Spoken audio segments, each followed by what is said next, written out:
کرنے کے لیے کہ دیکھیں یہ پاکستان کے لیے فیصلہ کن وقت ہے، اس کو ضائع نہ ہونے دیں. قوم میں بیداری آ گئی ہے اور میں وہاں دو میں چیزیں کر سکتا تھا. ہم وہاں دھرنا بھی دے سکتے تھے، لاکھوں لوگ تھے. ہم وہاں اسلام آباد کے اوپر بھی جا سکتے تھے، اتنے لوگ تھے. ہم اسلام آباد میں خون خرابہ ہونا تھا وہاں، اور کئی دفعہ لوگ چاہتے ہیں کہ خون خرابہ ہو، لاشیں گریں تاکہ وہ جناب وہ ان کی تحریک اور اٹھ جائے. میں یہ نہیں چاہتا.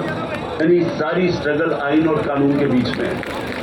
میں کبھی اس سے باہر بھی نہیں، اور میں نے اس لیے فیصلہ کیا کہ بجائے ہم وہاں جائیں اور کوٹ ہو سمائی ہو، میں نے فیصلہ یہ کیا ساری قوم کے سامنے. میرا پوائنٹ یہ ہے کہ میں ابھی آخری جو ابھی اناؤنسمنٹ کرنے لگا ہوں، اس سے پہلے میں صرف پوچھنا چاہتا ہوں کون ہے ذمہ دار؟ کیا کوئی اس کا جواب دے گا کہ اچھی بلی گورنمنٹ چلتے ہوئے اس کو گرا کے ان چوروں کو اوپر لے آئے؟ اور میرا اگلا سوال ہے، اس کے بعد جو ہمارے اوپر سختیاں کی گئی، جو سوشل میڈیا پہ جو ہماری حمایت کرتا تھا، کیسز کی میرے اوپر بارش ہو گئی، مجھے دہشت گردی کا کیس کروا دیا.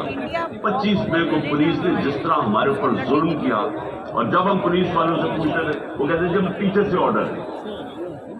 جس طرح کا ہمارے اوپر ظلم کیا گیا، میں سوال یہ پوچھتا ہوں کہ کیا ہم بھیڑ بکری ہیں؟ ہم کیڑے مکوڑے ہیں کہ آپ جب فیصلہ کریں پہلے آپ، اور میں نے آپ کے کاروں سے جنرل باجوہ کے کاروں سے کہ یہ کرپٹ ہے، اب آپ نے فیصلہ کیا کہ یہ ٹھیک ہو گیا، اور آپ نے فیصلہ کیا کہ جناب یہ آپ بالکل آپریشن، اور اس کے لیے ہماری اب جدوجہد جاری رہے گی. میں آپ سب کا شکریہ ادا کرتا ہوں کہ پھر سے آپ میری کال پہ آئے. پاکستان زندہ باد.